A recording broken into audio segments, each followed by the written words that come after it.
Now, Sergeant, you were the first combatant to beat a Fort Hood soldier tonight. What does that mean to you and to Fort Carson? That's a real big deal for me and Fort Carson. We've been trying to take this championship away from you guys for years now, and being part of the world-class athlete program down there at Fort Carson, I trained Greco-Roman wrestling and tried to make the Olympic team. Came short this year and ended up fourth, but it was kind of a natural transition into the combatives world, and been trying to work all the stuff I don't know, the striking, the jiu-jitsu, and we really want to bring this home for Fort Carson. Okay, so with such success being on the top, where do you go from here? How do you push yourself? Obviously, I got to work my issues, my striking, my more jiu-jitsu, and try to round out our team a little bit better so that we can take home the trophy. Now, how are you going to use this victory as a leadership opportunity to enhance Fort Carson, and how is that going to enhance it? Of course, bringing my individual trophy back to Fort Carson is a big deal for me and my unit, but also hopefully we can make our combatives program a lot better with me and some of the other guys who can help out in our areas of expertise. All right, there we have the words of a true winner. Back to you, Pierre. All right, and thank you very much. There you have it, Glenn Garrison, the winner in the lightweight division. And as we predicted, Matthew Kyler getting a unanimous decision over Nick Schaefer in the welterweight championship fight. Kyler really had the upper hand in that entire fight, Sergeant. Yeah, absolutely. Again, it's a testament to his hard work. Caliber of wrestling that he has is going to be hard to beat no matter what competition it is. It's textbook Matt Kyler. Like I said, he came out, got the takedown, and, ground and pound. A very impressive victory for Matthew Kyler. You mentioned throughout the fight this is a new weight class for him. He was fighting at 170 pounds last year, trimmed 15 pounds, fighting at 155. Very impressive, winning back-to-back titles in two different weight classes, Sergeant. Yeah, absolutely. Just to win at 170 was tough. For him to make the cut to 155, maybe he felt more comfortable for whatever reason, probably his training. It's either that or maybe his team needed him at 155. Here we got Captain Anderson coming in at 170. Captain John Anderson, again, a once returning reigning champion. So Fort Carson stacking the books here, for the All-Army tournament. It's worked very well so far for Fort Carson. They've won back-to-back championship fights. Now they're trying to, for their third in a row. Captain John Anderson here, 27 years old, originally from Virginia Beach, Virginia. He won first place in 2010. Yes, he was a very unknown name as far as combatives. Beat a veteran of the combatives world, Staff Sergeant Andrew Chappelle. A big upset and a very big surprise for a competitor of this caliber. But now he had the opportunity to go to the world-class athlete program and compete in the Greco national team in national wrestling. So very excited to see him back competing. And coming in now out of the red corner is Private First Class Vincent Fairbairn. Yeah, it is his first time competing in the championship, but he's coming from 3rd ID 110 Field Artillery Battalion over at Fort Benning. His hometown is mid-city Oklahoma. So excited to see him compete. I've seen him compete earlier in the rounds. Very good athlete, very strong, versed in some jiu-jitsu. Fighting for Fort Stewart is Vincent Fairbairn, and Fort Stewart began today atop the point standings on top of Fort Hood. By this time, Fort Hood has passed Fort Stewart with all their victories in the third place fight. Fort Carson making a late charge here, though. Don't count them out just yet. Should be a very interesting fight here between John Anderson and Vincent Fairbairn. Absolutely. I see, once again, textbook wrestling style by Captain John Anderson. He's an animal at this weight class. This dude does not get tired. So, PFC Vincent Fairbairn has his work cut out for him. I seen Captain Anderson compete in 2010, and he was relentless. He was getting, I was very surprised to see him win. Due to the fact that the caliber of fighting he was fighting in Andrew Chappelle, another pro athlete. And it's just a style of fighting. He's relentless, a lot of heart, doesn't quit, gets out there and gets after it. So I'm excited to see this fight. And I have to say, any guy who comes to the ring with Ice Ice Baby could perhaps be a fan favorite. It's amazing to me how that song has withstood the length of time. Because he got ice water in his veins. This dude does not. He's all about the competition, I'm telling you. And here we go. We're just about to get set here in the middleweight title fight. John Anderson, Vincent Fairbairn going toe-to-toe. Fairbairn in the red corner and Anderson in the blue. Yep, a couple big punches, then he's going to... Oh. That's a strong athlete, too. The last two fights have gone the distance, and we could possibly see a third straight fight go to decision.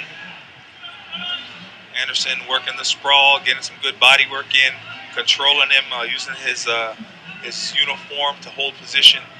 Fairbairn is probably going to have to give up on that position and try to stand up. He doesn't want to sit in that position too long, but Anderson's such a great wrestler. We are in the first round here, this middleweight title fight. Captain John Anderson, Private First Class Vincent Fairbairn, and Fairbairn, a younger gentleman, 21 years of age. No martial arts training, but he finds himself in the championship match. Yeah, I see Anderson probably trying to work head and arm choke here. It's one of Anderson's textbook moves. I've seen him use it throughout the competition. If not, he's going to take his back, get his hooks in, and do a little more ground and pound if Fairbairn doesn't try to improve his position much from here. Yep. There we go, driving him over, hooking that leg, kind of stretching him out, making it harder for him to stand up and improve his position. Constant punches too. He doesn't just sit there and hold position. He throws punches the entire time, making Fairbairn get on the defense instead of trying to improve his position the entire time. Anderson not shying away from swinging with his rights and lefts, and he's going straight for the body of Fairbairn, and Fairbairn trying to get out of it here. Big body punches there. Big body punches, softening his opponent up. We see some blood already. You see some blood on pants of John Anderson. Can't tell where Fairbairn is cut. It's probably on the side of the head with those hammer fists. Yep. Go. Still fighting for that single leg, though. Got to give it to him. But Anderson, again, relentless. Oh, big punches to the head. If he doesn't... Oh. Got him up in the air, an awkward position I've seen. Okay. But again, Anderson's wrestling. One of the best in the competition at 170. Not giving up much position. Quick spin around. Gets out. Takes his opponent's back.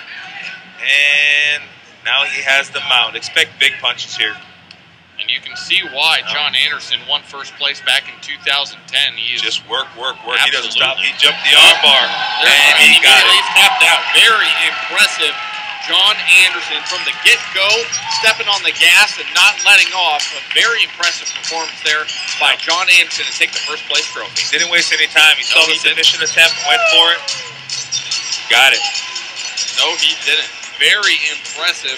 A first-round submission victory for Captain John Anderson from Fort Carson, and that is 3 consecutive first-place finishes for Fort Carson.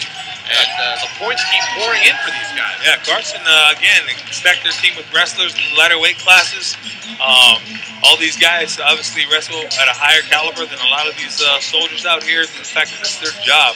The world-class athlete programs are out there prepping their guys and have sent guys to the Olympics. We have 3 of our WCAP wrestlers from the Army representing the United States in the Olympics right now. So earlier tonight in the championship fights in the bantamweight division, we saw Jonathan Mahil come away with a first-round submission while he was on his back. But in the last 3 fights, Sergeant, we've seen guys go to the ground on their backs, and they've just never been able to recover. Yeah, like I said, it's that wrestling background that it's hard. It's going to be very hard to beat, especially again the caliber wrestling that these guys are. These guys aren't just like, high school third-place finishers. All of these guys compete at a top level in wrestling. From Garrison, competing in the national team. Anderson, again, national team. Kyler being an All-American. 2 of the guys are returning champions. So, not a big surprise on that part. It's always a great feeling having your arm raised at the end of the fight. Congratulations to John Anderson, and Fort Carson continues to collect the hardware. Again, a 3rd straight first-place finish here for Fort Carson. Vincent Fairbairn and Ford Stewart have to settle for second, but a great effort by Fairbairn. You see he's got the cut under his left eye. Yeah, that's that from those hammer fist punches from Anderson. Again, Anderson is straight work ethic and relentlessness. That dude is an animal. Very methodical type guy.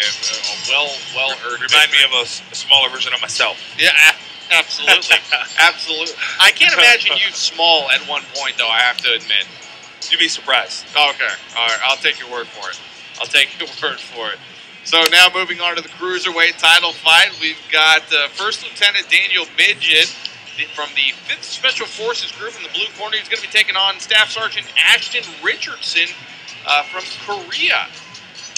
Yeah, I don't know much about Lieutenant Midget, Daniel Midget, excuse me. Says he's a martial arts background, college wrestling, Brazilian Jiu-Jitsu black belt from Flat Rock, Illinois. I know a little bit about Staff Sergeant Richardson. He's coming out of the team from Korea.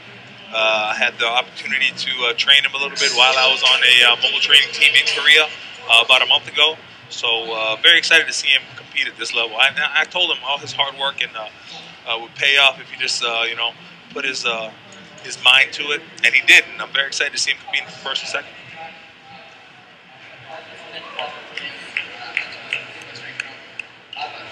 Amazing work by last month. Systematic. This is great support.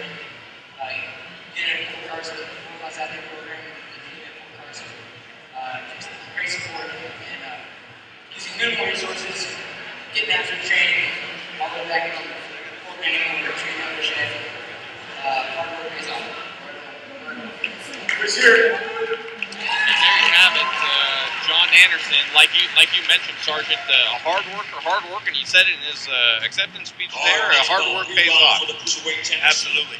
Introducing first, all the blue corner. Here we go in the Cruiserweight title fight. Here comes Daniel Midget. 185 pounds, out of 5th Special Group, First Lieutenant Daniel Midget.